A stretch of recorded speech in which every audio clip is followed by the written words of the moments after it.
պատումը նայում ես, հա, հետո գալիս է մի փուլ, գիտենք, երբ որ արդեն հայկի սերունդները սկսում էին տարածվել եւ հետաքրքիր է, որ արդեն խորենացին կենտրոնանում է այս տարածաշրջանի վրա, հիշում եք, ասենք օրինակ Գեղամը, հա, Գեղամից Գեղամա աշխարհը, Գեղամա ծովը, Սիսակից Սյունիքը, Սիսական աշխարհը, Արամանյակը պետք է որ Արարատյան դաշտում թաղված լիներ, այսինքն այս առումով էլ ինքը շատ հետաքրքիր է։ Հա, այսինքն սկզբից եկել են հարկում, հետո դեղից տարածվել են դեպի հյուսիս, էլի։ Տարածքի հետ հասկացանք, ու դու մի քանի անգամ շեշտեցիր, որ ցեղային այսպես համադաշնություններ, շատ ցեղերից էր բաղկացած։ Մենք այդ տարբեր ցեղերի անունները գիտենք, թե Իհարկե, տեսեք, Էթյունի մասին մենք նախ պետք է խոսենք, որ ինչն էր բնորոշ շատ Էթյունին, հա, տեսեք, երբ որ մենք միջին բրոնզի շրջափուլը հայկական լեռնաշխարհում ավարտվում է, գիտենք, որ հիմնականում միջին բրոնզը ներկայացված է հիմնականում դամբարաններով, բնակավայրերը քիչ են, թեպետ այսօր գնալով բնակավայրերը շատանում են, այսինքն նաև փոխվում են մեր պատկերացումները, որ միջին բրոնզի շրջափուլում եղել են միայն դամբարաններ։ Եվ կարելի ասել, այս միջին բրոնզի ժամանակաշրջանում, արդեն վերջի փուլում, գիտենք կան մշակույթներ, որ անվանում են Կարմիր-Բերդյան մշակույթ, Սևան Արցախյան մշակույթ, Վան Ուրմյական մշակույթ, այ որոշակի նաև առումով ինչ որ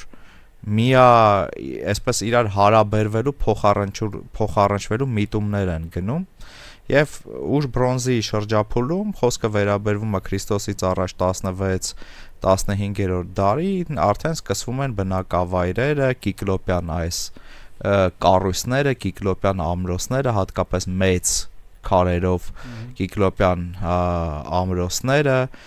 տեղի ունենում հասարակության խիստ սոցիալականացում, ռազմականացում, թաղման տարբեր տեսակի, հա, միանման ծեսեր եւ այլն եւ այլն։ Այս առումով նույն ուշ եւ բրոնզ երկաթի շրջափուլերը, երբ որ նայում ենք, պետք է ասենք, որ հայկական լեռնաշխարհը գոնե հնագիտական, պատմամշակութային առումով իր տարածքը գրեթե միատարր է։ Այսինքն այն մշակութային իրողությունները, որ մենք տեսնում ենք օրինակ Արարատյան դաշտում,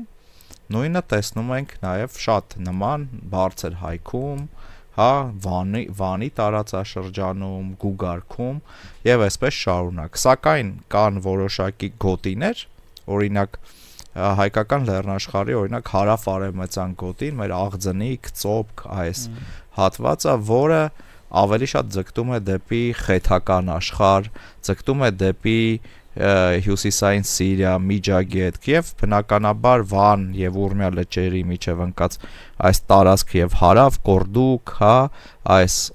մեր պատմական Հայաստանի մեծ հայքի Կորդուկ նահանգի տարածք, իրանք շատ ավելի փոխառնչությունների մեջ էին Միջագետքի հետ, բայց ընդհանուր առմամբ մենք ունենք ընդհանուր ընկալումներ, հա, նույնատիպ կիկլոպյան ամրոցներ, սև խեցեղեն, հասարակության ռազմականացում, զենքերն են նույնը, թաղման ծեսն է նույնը, այսինքն ինչ որ բաներ, ես չեմ խոսում, հա, էթնիկության մասին, տարբեր ընկալումներ այս լեռնաշխարհի տարածքը միավորում էր, մենք ունենք գոնե մշակութային ընդհանրություններ ունեցող եւ այս առումով կարելի է ասել, որ որոշակի առանձնահատկություններով հայկական լեռնաշխարհի գրեթե ամբողջ տարածքը միատարր է ուշ բրոնզի դարից առնվազն սկսած։ Հա